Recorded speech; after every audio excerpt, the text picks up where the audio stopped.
तो दोस्तों यहाँ पे पहला क्वेश्चन है, यदि मैं आपसे पूछूं कि आईपीएल का फाइनल मैच किस स्टेडियम पे खेला गया था। तो दोस्तों आप सभी लोगों ने आईपीएल के टाइम पे आईपीएल के मैच को तो सारे देखे हुए होंगे, तो आपको बताना है कि इसका फाइनल मैच किस स्टेडियम पे खेला गया। तो आपका आंसर क्या रहेगा दोस्तों? आपने बिल्कुल सही सोचा, नरेंद्र मोदी स्टेडियम पे खेला गया था। किसके स्टेडियम के बीच खेला गया था? चेन्नई सुपर किंग्स और किसके बीच में खेला गया था? गुजरात टाइटंस के बीच खेला गया था। और जिसपे विजेता कौन था? चेन्नई सुपर किंग्स विजेता था। तो आपको इसे याद रखना है। और किस स्टेडियम पे खेला गया था? नरेंद्र मोदी स्टेडियम पे खेला गया था। तो आपको इसे भी याद करना है और इसे नोट कर लेना है। दोस्तों मैं आपसे एक छोटा सा क्वेश्चन पूछता हूँ जो कि आईपीएल की हिस्ट्री से रिलेटेड है। यदि मैं आपसे पूछूं कि आईपीएल का पहला संस्करण कब हुआ था, यानी कि आईपीएल की शुरुआत कब हुई थी, और एज इट इज़ यही वाला क्वेश्चन आपके जो प्रीवियस एग्जाम हुआ था उस पर पूछा गया था। तो आईपीएल की शुरुआत कब हुई थी दोस्तों? सन 2008 पे हुई थी। और सबसे पहली बार आईपीएल किसने जीता था? तो किसने जीता था दोस्तों? आप सभी लोग बताइए। राजस्थान रॉयल्स ने जीता था। ठीक है, किसे हराकर जीता था? चेन्नई सुपर किंग्स को हराकर जीता था। तो आपको इसे भी याद रखना है। लेकिन क्वेश्चन पे सिंपल पे क्या पूछा था? आईपीएल का फाइनल मैच किस स्टेडियम पे खेला गया? तो आपको याद रखना है नरेंद्र मोदी स्टेडियम पे खेला गया था। तो आपको इसे याद रखिएगा। और नरेंद्र मोदी स्टेडियम कहाँ पे है? गुजरात पे है। सिंपल है, आप सभी लोग इसे याद कर सकते हैं। अब दोस्तों बात आती है, यदि मैं आपसे पूछूं कि अजय वारियर युद्धाभ्यास किन किन देशों के मध्य होता है, तो थोड़ा सा आप सभी लोग सोचिए इसका करेक्ट आंसर क्या हो सकता है। बहुत ही सिंपल है दोस्तों, मैंने आपको कई बार बताया है। तो दोस्तों इसका करेक्ट आंसर रहेगा, अजय वारियर युद्धाभ्यास होता है इंडिया और यूनाइटेड किंगडम के बीच पे होता है। ठीक है, किन किन देशों के मध्य होता है दोस्तों? इंडिया और यूनाइटेड किंगडम के बीच होता है। तो आपको इसे याद रखना है। सिंपल है, आप सभी लोग इसे याद कर सकते हैं। दोस्तों मैं आपको बता दूं, इंडिया और यूनाइटेड किंगडम के बीच पे दो एक्सरसाइज होती है। पहली एक्सरसाइज का नाम क्या है? इंद्रधनुष युद्धाभ्यास। कौन सा है? इंद्रधनुष युद्धाभ्यास। और दूसरा है कोंकण युद्धाभ्यास। तो आप इसे नोट कर लीजिएगा, मैं यहाँ पे नोट कर ले रहा हूँ, कोंकण युद्धाभ्यास। ठीक है, आप सब लोग इसे लिख लीजिएगा। तो इंडिया और यूनाइटेड किंगडम के बीच में कौन कौन से युद्धाभ्यास होते हैं दोस्तों? पहला तो अजय वारियर हो गया, दूसरा इंद्रधनुष युद्धाभ्यास हो गया, और तीसरा कोंकण युद्धाभ्यास हो गया। ये इंडिया और यूनाइटेड किंगडम के बीच पे होता है। तो आप सभी लोग इसे नोट कर लीजिएगा, सिंपल है। अब दोस्तों बात करते हैं, यदि मैं आपसे पूछूं कि किस राज्य की हस्तकला मोतीनी पछेड़ी को जीआई टैग दिया गया है, तो दोस्तों आप सभी लोग ने मोतीनी पछेड़ी के नाम से आपको क्या याद आ रहा होगा? आप सभी लोग थोड़ा सा सोचिए। तो दोस्तों आपने बिल्कुल सही सोचा, गुजरात राज्य की मोतीनी पछेड़ी को जीआई टैग दिया गया है। तो दोस्तों आप सभी लोग सोच रहे होंगे कि ये क्या होता है, तो मैं आपको बता देता हूँ। जैसे कि आपकी चादर होती है ना, या बेडशीट होती है, बेडशीट या फिर चादर होती है, तो आप वहाँ पे देखेंगे कि जो दुर्गा माता होती है उसकी जो कहानियाँ होती हैं इस पर ड्रॉ कर दिया जाता है। ठीक है, यही होता है मोतीनी पछेड़ी। इसे गुजरात राज्य के लिए जीआई टैग प्रदान किया गया। तो आप इसे नोट कर सकते हैं, सिंपल है। दोस्तों आप मुझे कमेंट बॉक्स में लिख के बताएंगे कि वर्तमान में गुजरात के सीएम कौन है। ठीक है, आप मुझे कमेंट बॉक्स में लिख के बताएंगे कि वर्तमान में गुजरात के सीएम कौन है। इसका आंसर आप मुझे कमेंट बॉक्स में बताइएगा। अब दोस्तों बात करते हैं, यदि मैं आपसे पूछूं कि वर्तमान में परमाणु ऊर्जा आयोग के अध्यक्ष किसे नियुक्त किया गया है, तो आपका आंसर क्या रहना चाहिए? सिंपल है दोस्तों। और इस टाइप का एक क्वेश्चन आपके प्रीवियस एग्जाम पे पूछा गया था कि परमाणु ऊर्जा आयोग का अध्यक्ष कौन होता है। तो दोस्तों सबसे पहले तो आप इसे नोट कर लीजिए, परमाणु ऊर्जा आयोग के अध्यक्ष कौन होता है? भारत का प्रधानमंत्री होता है। ठीक है, आपने इसे नोट कर लिया ना। लेकिन क्वेश्चन पे क्या बोला है? परमाणु ऊर्जा आयोग के अध्यक्ष के रूप में वर्तमान में किसे नियुक्त किया गया है? तो किसे नियुक्त किया गया है दोस्तों? AK मोहंती जी को नियुक्त किया गया है। तो आप इसे नोट कर लीजिए, सिंपल है। और आप सभी लोग इसे याद कर लीजिए। ठीक है ना, एक बार मैं आपको फिर से बता देता हूँ, परमाणु ऊर्जा आयोग के अध्यक्ष के रूप में किसे नियुक्त किया गया है? तो AK मोहंती जी को नियुक्त किया गया है। ठीक है, आप सभी लोग इसे नोट कर लीजिएगा, इंपॉर्टेंट है। अब दोस्तों बात करते हैं, यदि मैं आपसे पूछूं कि परमाणु ऊर्जा आयोग की स्थापना कब की गई थी, तो इसका आंसर क्या रहेगा? सन 1954 पे इसकी स्थापना की गई थी। ठीक है, सिंपल है, आप सभी लोग इसे याद कर सकते हैं। अब दोस्तों बात करते हैं, वर्ल्ड प्रेस फ्रीडम इंडेक्स 2023 में भारत की रैंक कौन सी है? बहुत ही अच्छा क्वेश्चन है दोस्तों, और आपके एग्जाम पे डायरेक्ट पूछा जाएगा। ठीक है, तो आप सभी लोग बताइए इसका करेक्ट आंसर क्या हो सकता है। तो दोस्तों इसका करेक्ट आंसर रहेगा 2023 पे भारत की रैंक रही 161वीं रैंक। ठीक है, कौन सी रैंक रही दोस्तों? भारत की इस पे रैंक रही है 161वीं। ठीक है, मैं आपसे पूछूं कि 2022 पे भारत की रैंक कौन सी थी? तो 2022 पे भारत की रैंक रही 150वीं। लेकिन इस साल कौन सी है और 2023 पे कितनी है, आप सभी लोग बताइए। मैंने आपको अभी बताया है 161वीं रैंक भारत की वर्तमान में है। तो आप यहाँ पे देख पा रहे होंगे कि भारत 11वें पायदान नीचे गिर चुकी है इसकी रैंक। तो आप यहाँ पे इसे देख सकते हैं। ठीक है, तो मैंने आपको बता दिया ना दोस्तों, वर्ल्ड प्रेस फ्रीडम इंडेक्स में भारत की रैंक कौन सी है? 161 है। दोस्तों आप सब लोग के मन पे एक छोटा सा क्वेश्चन आ रहा होगा कि वर्ल्ड प्रेस फ्रीडम इंडेक्स पे सबसे पहला देश कौन सा है? तो आपने बिल्कुल सही सोचा, नॉर्वे है। और सबसे अंतिम वाला भी आपको याद रखना पड़ेगा। तो कौन है दोस्तों सबसे अंतिम पे? सबसे अंतिम पे है, आपने बिल्कुल सही सोचा, नॉर्थ कोरिया। ठीक है, नॉर्थ कोरिया 180 देशों पे 180वें स्थान पे है। तो आपको इसे भी याद रखना है। अब दोस्तों बात करते हैं, यदि मैं आपसे पूछूं कि वर्ल्ड बैंक के अध्यक्ष के रूप में हाल ही में किसे नियुक्त किया गया है? तो आप मुझे बताइए दोस्तों, वर्तमान में वर्ल्ड बैंक के अध्यक्ष के रूप में किसे नियुक्त किया गया है? तो दोस्तों इसका करेक्ट आंसर रहेगा, वर्तमान में वर्ल्ड बैंक के अध्यक्ष के रूप में किसे नियुक्त किया गया है? अजय बंगा जी को नियुक्त किया गया है, जो भारतीय मूल के व्यक्ति हैं। ठीक है, तो आप इसे नोट कर सकते हैं, इंपॉर्टेंट क्वेश्चन है। अब दोस्तों बात करते हैं, अब यहाँ पे एक 7वां क्वेश्चन आया है, यदि मैं आपसे पूछूं कि सिटवे पोर्ट किस देश पे स्थित है? बहुत इंपॉर्टेंट क्वेश्चन दोस्तों, और ये वाला क्वेश्चन आपके एग्जाम पे कभी भी आ सकता है। तो मैं आपको इसे समझा देता हूँ। दोस्तों आप सब लोग देख पा रहे होंगे कि ये अपना बंगाल, जो बंगाल स्टेट है, अपने बंगाल स्टेट हो गया, और यहाँ पर है म्यांमार। ठीक है, मैंने यहाँ पे बना दिया, थोड़ा सा आप सब लोग समझेंगे। तो बंगाल पे यहाँ पे एक पोर्ट है जिसका नाम क्या है? श्यामा प्रसाद मुखर्जी पोर्ट। ठीक है, आप सभी लोग इसे नोट कर लीजिएगा, ये कौन सा पोर्ट है? श्यामा प्रसाद मुखर्जी पोर्ट है। और यहाँ पे है दोस्तों म्यांमार पे सिटवे पोर्ट है। ठीक है, यहाँ पे कौन सा पोर्ट है दोस्तों? सिटवे पोर्ट है। तो दोस्तों सिटवे पोर्ट म्यांमार पे तो स्थित है, लेकिन ये जो पोर्ट किसके लिए बनाया जा रहा है मैं आपको ये भी बता देता हूँ। बंगाल पे जो श्यामा प्रसाद मुखर्जी पोर्ट है ना, इस पोर्ट को इस पोर्ट से ज्वाइन करने के लिए बनाया जा रहा है। और इसका उद्देश्य क्या है? भारत और म्यांमार के बीच पे वाणिज्यिक उद्देश्य को पूरा करना है। ठीक है, और जो ये पोर्ट रहेगा, इस पोर्ट के बाद यहाँ से एक नदी निकलती है, इस नदी का नाम है काला नदी काला दान नदी है, काला दान नदी है यहाँ पे। तो इस नदी के माध्यम से क्या होगा दोस्तों, भारत के जो नॉर्थ ईस्ट स्टेट है ना, उस स्टेट पे आप यहाँ से इजीली जा सकते हैं। तो इसका उद्देश्य ये है। तो आप सब लोग इसे नोट कर सकते हैं। एक बार मैं आपसे फिर से पूछ लेता हूँ, सिटवे पोर्ट किस देश पे है? तो आपका आंसर क्या रहेगा? सिटवे पोर्ट कहाँ पे है? म्यांमार पे है। सिंपल है। ठीक है, और ये किन पोर्टों को जोड़ने के लिए बनाया गया है? बंगाल के श्यामा प्रसाद मुखर्जी पोर्ट और म्यांमार के सिटवे पोर्ट को जोड़ने के लिए बनाया गया है। सिंपल है, आप सभी लोग इसे याद कर सकते हैं। अब दोस्तों बात करते हैं 42 में एशियन समिट का आयोजन कहाँ पे किया गया? तो आपका आंसर क्या रहना चाहिए दोस्तों? बहुत ही सिंपल है, और इस टाइप के क्वेश्चन आपके एग्जाम पे पूछे ही जाते हैं, आपको पता ही होना चाहिए। तो आपका आंसर यहाँ पे क्या रहेगा दोस्तों? 42 में एशियन समिट का आयोजन कहाँ पे किया गया? इंडोनेशिया पे किया गया था। तो मैंने यहाँ पे इंडोनेशिया लिख दिया, आप सभी लोग इसे नोट कर सकते हैं। दोस्तों यहाँ पे एशियन आया है, तो सबसे पहले आप मुझे बताइए कि इसका फुल फॉर्म क्या होगा? इसका आंसर तो आप मुझे कमेंट बॉक्स में बताएंगे ही, लेकिन मैं आपको बता देता हूँ कि एशियन पे वर्तमान में कितने देश है? कितने देश हैं दोस्तों? एशियन समूह पे कितने देश है? 11 देश है। ठीक है, कितने देश है दोस्तों? 11 देश है। और 11वें नंबर पे कौन सा देश अभी जुड़ा है वर्तमान पे? ब्रुनेई।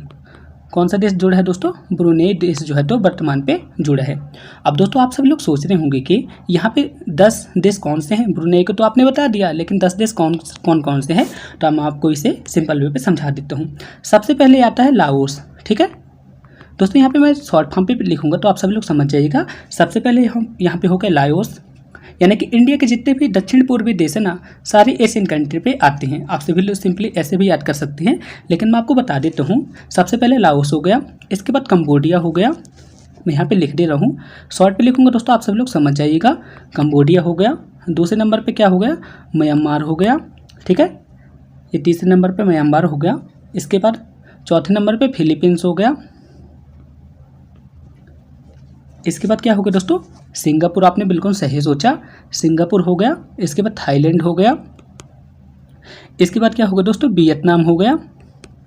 और इसके बाद क्या होगा दोस्तों?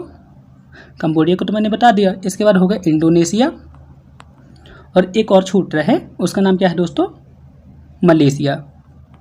इस टाइप से दोस्तों मैंने 10 देशों के नाम यहाँ पे लिख लिया। Laos, Cambodia, Myanmar, Philippines, Singapore, Thailand, इसके बाद यहाँ पे मैंने क्या लिखा था, वियतनाम, इंडोनेशिया और यहाँ पे क्या है, मलेशिया।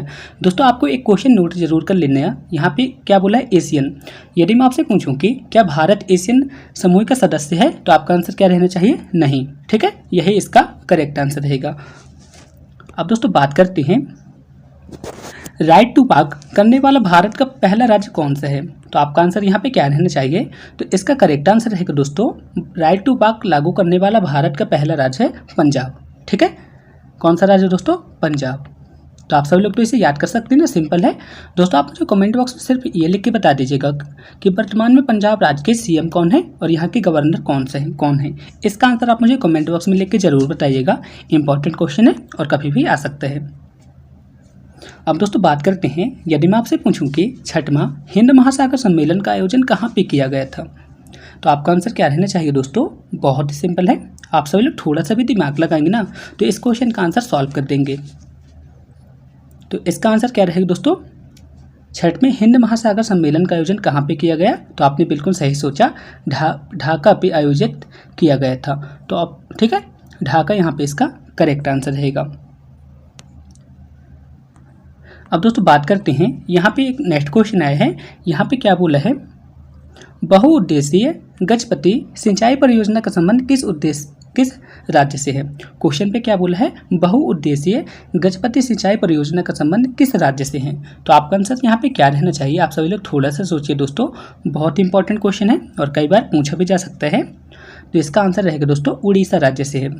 ठीक है दोस्तों, आप जनरली देखते होंगे कि उड़ीसा की जितनी भी परियोजनाएं रहती हैं ना, आपके किसी न किसी एग्जाम पे पूछी ही जाती हैं। तो यहाँ पे एक इम्पॉर्टेंट परियोजना आई है जिसका नाम क्या है, गजपति सिंचाई परियोजना, और ये कहाँ पे लागू की गई है, उड़ीसा पे लागू की गई है। तो आप इसे नोट कर लीजिएगा, इम्पॉर्टेंट है। दोस्तों आप मुझे कमेंट बॉक्स में लिख के बताएंगे कि महानदी नदी किस राज्य से होकर निकलती है और कहाँ पे जाके गिरती है, तो आप मुझे इसका आंसर जरूर बताएंगे। अब दोस्तों बात करते हैं, बहुत ही अच्छा क्वेश्चन आया है, यदि मैं आपसे पूछूं कि पिंजरे में बंद तोता किस संस्था को कहा जाता है, तो इसका आंसर क्या रहेगा दोस्तों, बहुत ही अच्छा क्वेश्चन है, आप सब लोग के मन पे आता भी होगा ना। तो आपने बिल्कुल सही सोचा, CBI यानी कि सेंट्रल ब्यूरो इन्वेस्टिगेशन, इसे अपन क्या बोलते हैं, पिंजरे में बंद तोता कहते हैं। ठीक है, सिंपल है, आप सभी लोग इसे याद कर सकते हैं। और इसकी स्थापना कब की गई थी, 1963 पे की गई थी। होपफुली दोस्तों मैंने आपको जितने भी क्वेश्चन यहाँ पे अभी तक बताए हैं, सारे क्वेश्चन समझ में आ गए होंगे। फिर भी आपके मन में इन क्वेश्चन को लेके 1% भी का डाउट है ना, तो आप मुझे कमेंट बॉक्स में लिख के जरूर बताइएगा, मैं आपका डाउट जरूर देखूंगा। अब दोस्तों बात करते हैं, यदि मैं आपसे पूछूं कि समुद्र शक्ति 2023 अभ्यास किन दो देशों के बीच पे हुआ था, तो बताइए दोस्तों इसका करेक्ट आंसर क्या होगा। तो दोस्तों मैंने आपको कई बार बताया है कि समुद्र शक्ति हो गया और गरुड़ शक्ति हो गया। ठीक है, मैं यहाँ पे लिख देता हूँ, समुद्र शक्ति और गरुड़ शक्ति। इन समुद्र शक्ति और गरुड़ शक्ति ये जो युद्धाभ्यास होते हैं भारत और इंडोनेशिया के बीच होते हैं। बहुत ही इंपॉर्टेंट क्वेश्चन है दोस्तों, और ये आपके एग्जाम पे मल्टीपल बार पूछा गया है कि गरुड़ किस देश का राष्ट्रीय प्रतीक है। ठीक है, तो किस देश का प्रतीक है दोस्तों, इंडोनेशिया का है। और इंडोनेशिया और भारत के बीच भी ही समुद्र शक्ति और गरुड़ शक्ति युद्धाभ्यास होता है, तो आपको इसे भी याद रखना है, बहुत इंपॉर्टेंट है। दोस्तों अब बात आती है, यदि मैं आपसे पूछूं कि द गोल्डन ईयर नामक पुस्तक किसके द्वारा लिखी गई थी। ठीक है, इंपॉर्टेंट क्वेश्चन है दोस्तों, और ये पुस्तक किसके द्वारा लिखी गई है, रस्किन बॉन्ड्स के द्वारा लिखी गई है। मैं यहाँ पे लिख देता हूँ, रस्किन बॉन्ड्स के द्वारा इस पुस्तक को लिखा गया है। दोस्तों इनकी जितनी भी पुस्तक रहती है ना, मोस्टली एग्जाम पे पूछी जाती है, इसलिए मैंने यहाँ पे इसे लिखा है। तो आपको याद रखना है कि द गोल्डन ईयर नामक पुस्तक किसके द्वारा लिखी गई है, रस्किन बॉन्ड के द्वारा लिखी गई है। तो आप इसे नोट कर लीजिएगा, सिंपल क्वेश्चन है।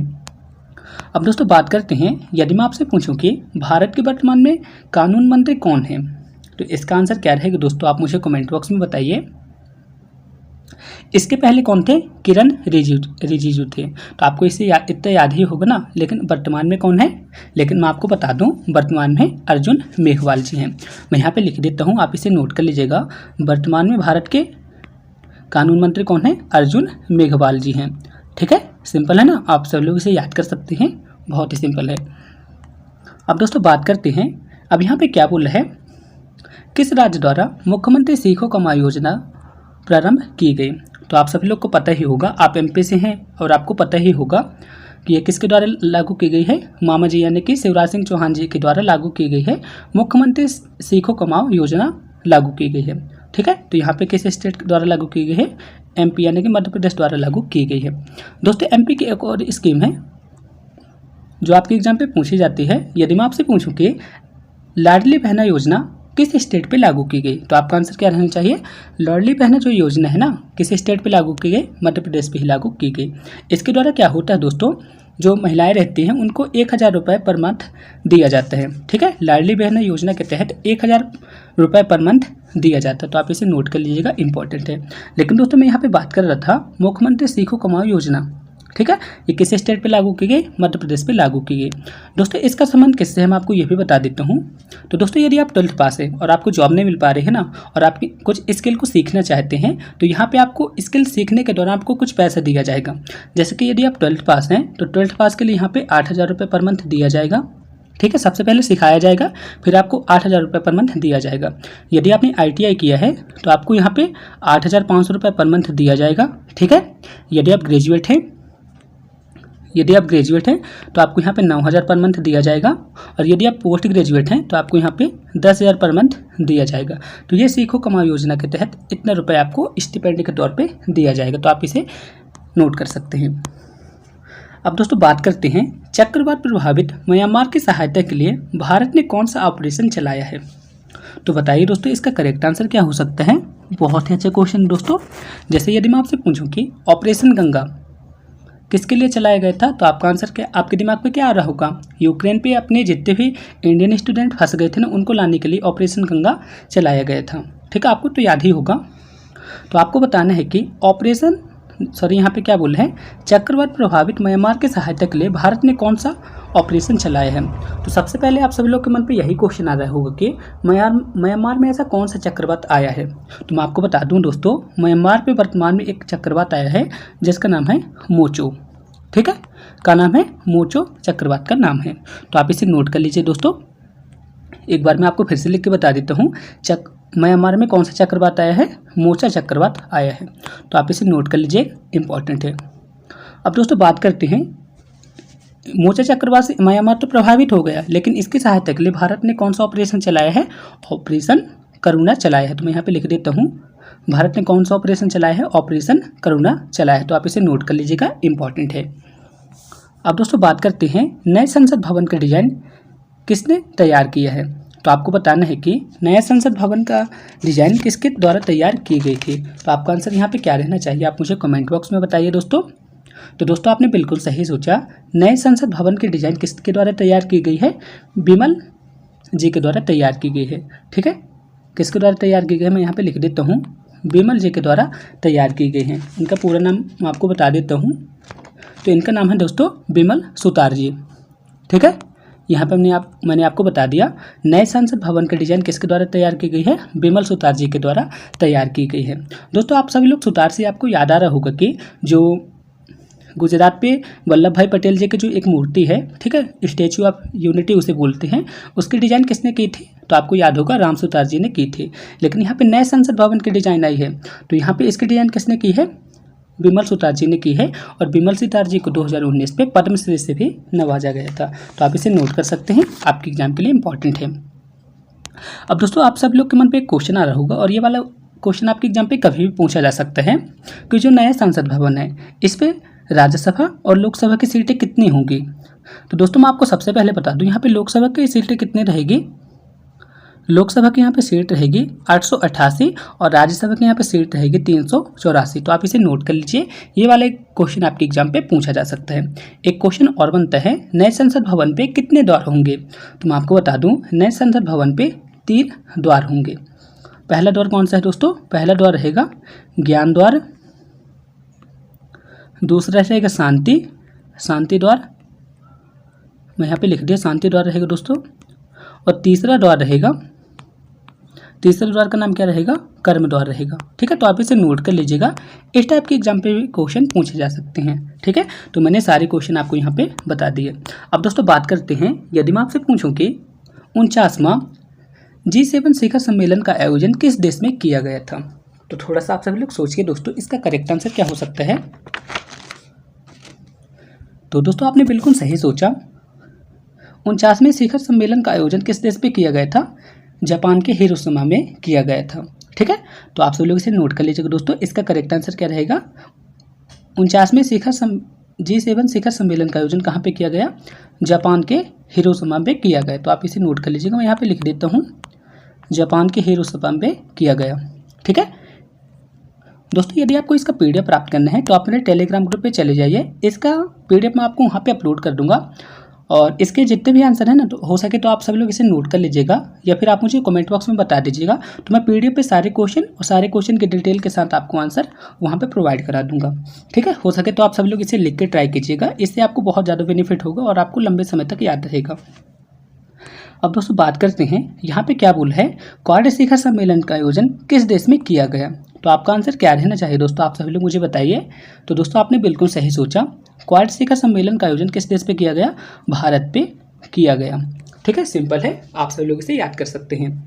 अब दोस्तों बात करते हैं, यहाँ पे क्वाड शब्द आया है, तो क्वाड का मतलब क्या होता है? चार होता है। यदि मैं आपसे पूछूं कि क्वाड का मतलब क्या होता है? चार होता है, आपको तो इतना पता ही होगा। तो क्वाड देश पे कौन कौन से देश आते हैं? तो पहला देश कौन सा आ गया? पहला देश तो हमारा प्यारा इंडिया ही आ गया। ठीक है, दूसरे नंबर पे क्या हो गया? USA आ गया। तीसरे नंबर पे क्या आ गया? जापान आ गया। ठीक है, और चौथे नंबर पे क्या आ गया? चौथे नंबर पे आ गया ऑस्ट्रेलिया। इंडिया, अमेरिका, जापान और ऑस्ट्रेलिया ने मिलकर एक समूह बनाया है जिसे अपन बोलते हैं क्वाड। ठीक है, और इसका निर्माण कब किया गया था दोस्तों? क्वाड का निर्माण किया गया था सन 2007 पे। ठीक है, तो आप इसे नोट कर लीजिएगा, इंपॉर्टेंट है। अब दोस्तों बात करते हैं, यदि मैं आपसे पूछूं कि अंतर्राष्ट्रीय बुकर पुरस्कार किस बुक के लिए दिया गया था? तो आपका आंसर क्या रहना चाहिए दोस्तों, आप मुझे कमेंट बॉक्स में बताइए। ठीक है, तो क्वेश्चन पे क्या बोला दोस्तों? अंतर्राष्ट्रीय बुकर पुरस्कार 2023, यहाँ पे आप इसे नोट कर लीजिएगा, अंतर्राष्ट्रीय बुकर पुरस्कार 2023 किस पुस्तक के लिए दिया गया? तो मैं आपको लिख के बता देता हूँ, टाइम सेल्टर के लिए इस पुस्तक के लिए अंतर्राष्ट्रीय बुकर पुरस्कार दिया गया। और इस पुस्तक के लेखक कौन है दोस्तों? मैं आपको यह भी बता देता हूँ, बुल्गारिया के एक लेखक है जिनका नाम क्या है? जॉर्जी गोस्पोडिनोव। ठीक है, गोस्पोडिनोव जो है इस पुस्तक के लेखक है, और इनको अंतर्राष्ट्रीय बुकर पुरस्कार 2023 के लिए सम्मानित किया गया। तो आप इसे नोट कर लीजिए। ठीक है, बुक का नाम क्या है? टाइम सेल्टर है, और इस पुस्तक के लेखक कौन है दोस्तों? गार्जी गोस्पोडिनोव हैं। तो आप इसे नोट कर लीजिएगा, इंपॉर्टेंट है। अब दोस्तों बात करते हैं, यदि मैं आपसे पूछूं कि सेंगोल किसका प्रतीक है? मोस्ट इंपॉर्टेंट क्वेश्चन है दोस्तों, आपको पता होना चाहिए। ठीक है, यहाँ पे क्या बोला है? सेंगोल किसका प्रतीक है? तो दोस्तों सबसे पहले मैं आपको सेंगोल बता देता हूँ। दोस्तों सेंगोल एक 5 फीट की छड़ी होती है। मैं यहाँ पे जैसे एक छड़ी एक मतलब लाइन खींच रही है ना, इस टाइप की छड़ी होती है 5 फीट की। इसकी लंबाई कितनी होती है? 5 फीट की एक लंबाई होती है। इसके ऊपर क्या होता है दोस्तों? जो भगवान शिव होते हैं ना, भगवान शिव के वाहन कौन होते हैं? नंदी होती हैं। यहाँ पे नंदी जी की एक मूर्ति बनी रहती है। ठीक है, और नंदी को यहाँ पे बनी रहती है, जो कि किसका प्रतीक है? न्याय और निष्पक्षता का प्रतीक है। ठीक है, उसी को दोस्तों अपन यहाँ पे सेंगोल को बोलते हैं। ठीक है, न्याय और निष्पक्षता के प्रतीक कौन है? नंदी जी हैं। तो 5 फीट की छड़ी पे यहाँ पे नंदी जी की प्रतिमा बनी रहती है। ठीक है, इसी को अपन सेंगोल बोलते हैं। और ये सेंगोल किससे अपन लिए थे दोस्तों? जो दक्षिण भारत पे एक चोल साम्राज्य था ना, उसी से एक विरासती निरंतरता के रूप में हमें प्राप्त है। तो दोस्तों अब बात आती है मुद्दे की कि सेंगोल किसका प्रतीक है, तो मैंने आपको बता दिया। ठीक है, और सेंगोल कब प्रदान किया गया था? तो दोस्तों आप सभी लोग को पता होगा कि भारत पहले किसका गुलाम हो चुका था? ब्रिटिश का गुलाम हो चुका था। लेकिन दोस्तों जब ब्रिटिश यहाँ से जा रहे थे तो भारत को अपनी आज़ादी के तौर पे, यानी कि जो भारत की सत्ता है, भारत की सत्ता सौंपने के लिए एक प्रतीक के रूप में उन्होंने सेंगोल दिया था। ठीक है, सेंगोल जैसे मैंने आपको बताया उसी का प्रतीक है। ठीक है, तो आप इसे याद कर सकते हैं, भारत की सत्ता हस्तांतरित करने का प्रतीक है। तो आप इसे इस टाइप से भी नोट कर सकते हैं। ठीक है, तो बहुत ही अच्छा क्वेश्चन है और इस क्वेश्चन को आपको जानना ही चाहिए था। अब दोस्तों बात करते हैं, हाल ही में कौन सी पार्टी भारत की राजनीतिक पार्टी बनी है? तो आपका आंसर क्या रहना चाहिए दोस्तों, आप सभी लोग मुझे बताइए। तो दोस्तों इसका करेक्ट आंसर रहेगा, आपने बिल्कुल सही सोचा, आम आदमी पार्टी। आम आदमी पार्टी जो है तो वर्तमान में भारत की राजनीतिक पार्टी बनी है। यदि मैं आपसे पूछूं कि भारत में वर्तमान में कितनी राजनीतिक पार्टियां हैं, तो आपका आंसर क्या रहना चाहिए दोस्तों? वर्तमान में भारत में 6 राजनीतिक पार्टियां हैं। कितनी राजनीतिक पार्टियां हैं? 6 राजनीतिक पार्टी हैं। ठीक है, जिसमें से आप सभी लोग को नाम तो पता ही होगा। वर्तमान में कितनी राजनीतिक पार्टियां हैं? 6 राजनीतिक पार्टी है। अब मुद्दे की बात आती है, आम आदमी पार्टी की स्थापना कब हुई थी? 2012 में हुई थी, और यही पार्टी अभी वर्तमान में राजनीतिक पार्टी का दर्जा इसे मिल गया है। तो क्वेश्चन पे यही था, सिंपल वे पे आपको यही रखना है, याद रखना है। ठीक है दोस्तों, तो होपफुली दोस्तों मैंने इस वीडियो पे आपको जितने भी क्वेश्चन बताए होंगे आप सभी लोग को समझ में आ गए होंगे। और मैं आपको बता दूं दोस्तों, आपके एग्जाम पे डायरेक्टली इसी टाइप के क्वेश्चन पूछे जाते हैं और आपको इसी लेवल पे आपको पढ़ाई करनी है। ठीक है, इससे ज़्यादा हाई नहीं पूछा जाएगा और इससे ज़्यादा लो भी नहीं पूछा जाता है। तो आपको इसी लेवल की तैयारी करना है और आपके एग्जाम पे हूबहू इसी टाइप के क्वेश्चन पूछे जाएंगे। तो होपफुली दोस्तों आप सभी लोग इस वीडियो से आपको बहुत ज़्यादा हेल्प मिलेगी।